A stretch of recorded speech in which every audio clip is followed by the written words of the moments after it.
Hello दोस्तों, अपने literary terms की सीरीज में आज हम लेटर ई से शुरू होने वाले टर्म्स की बात करेंगे। Here comes our question number 1। Inscription used to mark burial places, commemorative verses or lines appearing on tombs or written as if intended for such use। उन वर्ड्स को जो कि किसी ब्यूरियल प्लेसेस या फिर टूम पर लिखे जाते हैं, जो कि कॉमेमोरेटिव वर्सेस भी हो सकती हैं, किसी की याद में लिखी हुई लाइंस भी हो सकती हैं। कब्रगाह पर लिखे जाने वाले ऐसे वर्ड्स को क्या नाम दिया जाता है? The correct answer is epitaph. Epitaph ही वो वर्ड है दोस्तों जो हम कब्र लेख के लिए यूज करते हैं। एपिग्राफ एक कोटेशन होती है जो कि राइटर अपने किसी वर्क के स्टार्टिंग में देता है। गुड फ्रेंड फॉर जीसस से forbear to dig the dust enclosed here. Blessed be the one that spares these stones, cursed be he that moves my bones. This is the epitaph written on the tomb of options given are William Shakespeare, John Milton. The correct answer is William Shakespeare. William Shakespeare की कब्र पर ही ये words लिखे गए हैं दोस्तों। Next question is a term used in literary criticism for a moment of revelation और illumination that results in an altered perception. James Joyce's hero Stephen hero calls it a sudden spiritual manifestation. Options given are epilogue और epiphany. ये वो term है जो कि moment of revelation को दिखाता है, यानी कि एक ऐसा क्षण जब हमें ब्रह्म ज्ञान की प्राप्ति होती है, हमें कुछ ऐसा पता लगता है जिसके बाद जिंदगी के प्रति हमारा नजरिया पूरी तरह बदल जाता है। जेम्स जॉयस के work the portrait of the artist as a young man में आने वाला हीरो स्टीफन हीरो ऐसे मोमेंट को अ सडन स्पिरिचुअल मैनिफेस्टेशन कह के बुलाता है, और ऐसे मोमेंट को कहा जाता है एपिफेनी। एपिलॉग के लिए दूसरा वर्ड कंक्लूजन होता है दोस्तों, और एपिलॉग नाटक के एंड में देखने को मिलता है, और एपिलॉग का उल्टा लॉग नाटक के स्टार्टिंग में। Next question is the type of novel in which the narrative is carried forward bye letters written by one or more of the characters. Its examples are Richardson's Pamela and Smollett's Humphrey Clinton, etc. ये वो novel होते हैं जिनमें की कहानी को letters के माध्यम से आगे बढ़ाया जाता है। रिचर्डसन का पामेला और स्मॉलेट का हम्फ्री क्लिंकर इसके बहुत अच्छे उदाहरण हैं। ऐसे नॉवेल्स को हम एपिस्टलरी नॉवेल्स कहते हैं दोस्तों, क्योंकि एपिस्टल का मतलब होता है letter. A motto or quotation appearing at the beginning of a written work. William Wordsworth's Immortality Ode begins with the quote from Wordsworth's earlier poem, My heart leaps up, the child is father of the man, dot dot dot. तो वो मोटो या quotation जो कि किसी work के starting में आता है, या तो किसी दूसरे राइटर के वर्क से लिया जाता है या फिर उसी राइटर के दूसरे वर्क से लिया जाता है।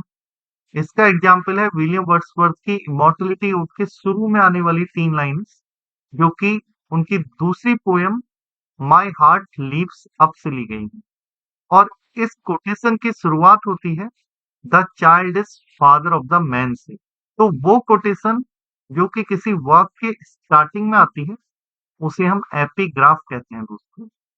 डिक्शन भी एक इंपॉर्टेंट वर्ड है जो कि सिलेक्शन या चॉइस ऑफ वर्ड्स के लिए यूज होता है। Next question is Puck's speech in A Midsummer Night's Dream, Prospero's speech in The Tempest, and Rosalind's speech in As You Like It that come at the close of respective plays are the examples of A Midsummer Night's Dream के and में आने वाली पक की speech, the Tempest के and में आने वाली प्रोस्पेरो की स्पीच, और एज यू लाइक इट के एंड में आने वाली रोसलिंड की स्पीच ये एग्जाम्पल्स हैं प्रोलॉग के या फिर एपीलॉग के। The correct answer is epilogue, क्योंकि प्रोलॉग नाटक के स्टार्टिंग में आता है और एपीलॉग एंड में। Next one is strictly an adjective और adjective phrase used to point out a characteristic of a person or a thing, as Goldsmith's noisy mentions for school houses। ये एक तरीके का एडजेक्टिव या एडजेक्टिव फ्रेज है दोस्तों, जो कि किसी पर्सन या थिंग की कैरेक्टरिस्टिक बताने का काम करता है।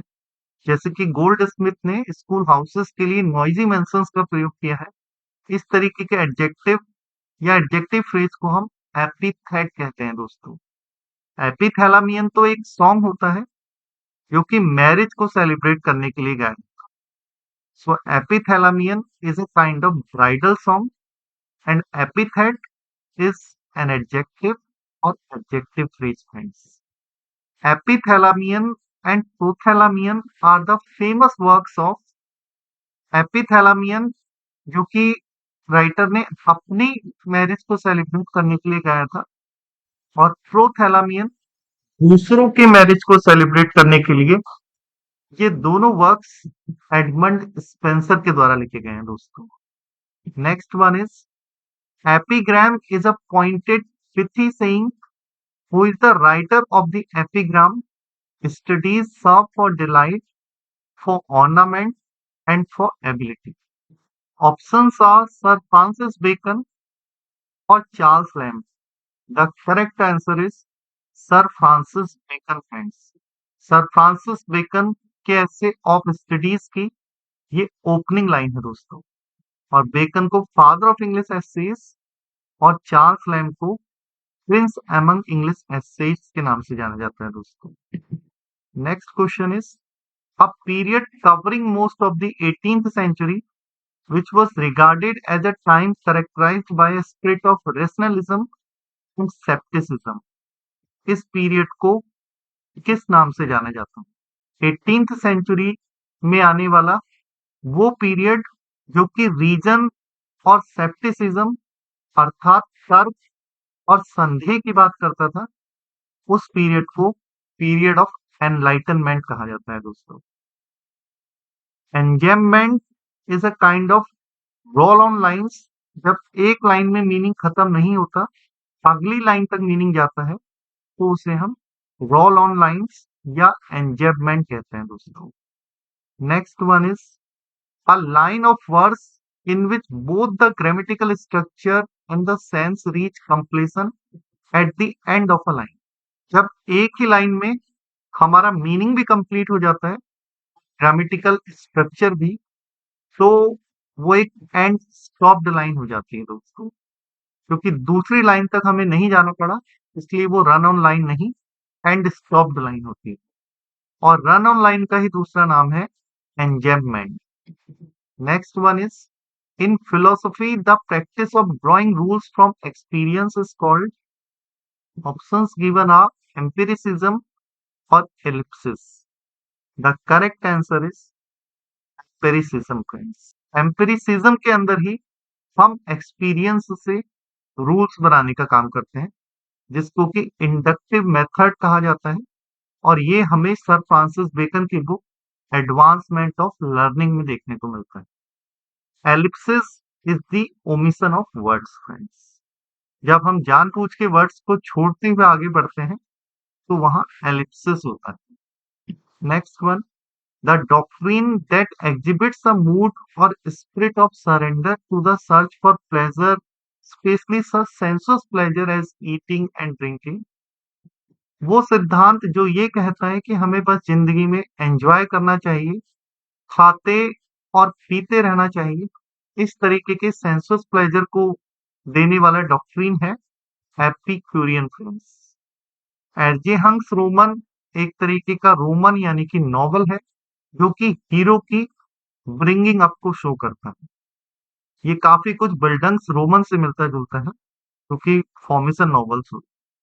Next one is Johann Wolfgang von Goethe's Wilhelm Meister's apprenticeship 1796, George Eliot's The Mill on the Floss, 1860, Evelyn Waugh's Bright Sheet Revisited, 1946, J.K. Rowling's Harry Potter series of fantasy novels are the examples of.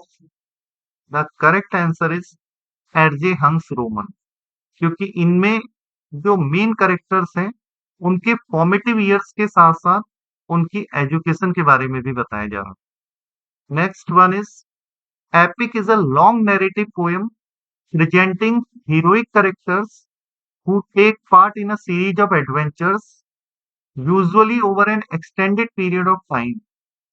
Epic एक लंबी कहानी सुनाने वाली कविता होती है जिसमें heroic characters को दिखाया जाता है जो कि बहुत सारे एडवेंचर्स करते हैं। ये पोयम एक लंबे पीरियड को दिखाने वाली पोयम होती है।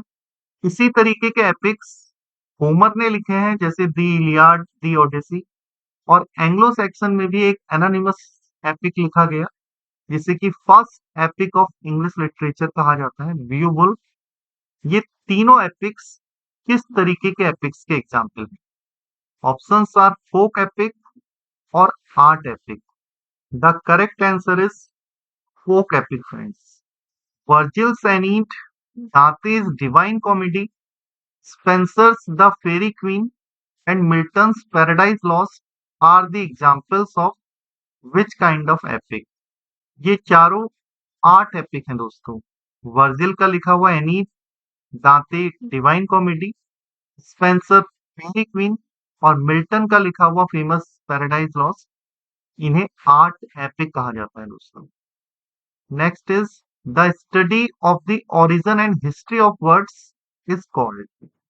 जब हम किसी भी वर्ड की हिस्ट्री और ओरिजिन को जानने की कोशिश करते हैं तो इस स्टडी को कहा जाता है etymology. Ellipsis omission of words को दिखाता है। Doctor Samuel Johnson called it loose sally of the mind and sir Francis Bacon called it dispersed meditations. What is it? Doctor Samuel Johnson ने loose sally of the mind ऐसे को बोला है दोस्तों, और ऐसे को ही सर फ्रांसिस बेकन ने डिस्पर्स्ड मेडिटेशंस का नाम दिया। यूलॉजी किसी की तारीफ यानी कि प्रेस से संबंधित वर्ड है दोस्तों। Next one, a figure of speech in which an indirect statement is substituted for a direct one in an effort to avoid bluntness। जब हम किसी तीखे शब्द को अवॉइड करते हुए किसी सॉफ्ट वर्ड का प्रयोग करते हैं, जैसे ही डाइट की जगह हम ही पास्ड अवे कहते हैं, इस तरीके के यूज ऑफ सॉफ्ट वर्ड्स को यूफेमिज्म कहा जाता है दोस्तों। Euphony is related to the pleasant sound friends. Euphony pleasant sound के लिए और कैकोफनी हार्श साउंड के लिए यूज होने वाला word. Our 20th question is euphuism is an affected style of speech and writing that flourished in the late 16th century in England। euphuism एक artificial style of writing है दोस्तों, जिसमें बहुत सारे ऑर्नामेंटेशंस या फिगर्स का प्रयोग किया जाता है। इस तरीके का स्टाइल हमें इंग्लैंड में 16th सेंचुरी के अंत में फ्लरिश होता हुआ दिखा था, और इस अफेक्टेड स्टाइल का नाम यूफ्यूज द एनाटॉमी ऑफ विट नाम के वर्क से लिया गया है, जो कि जॉन लिली का लिखा वर्क है दोस्तों। With this I and today's class friends, thank you very much।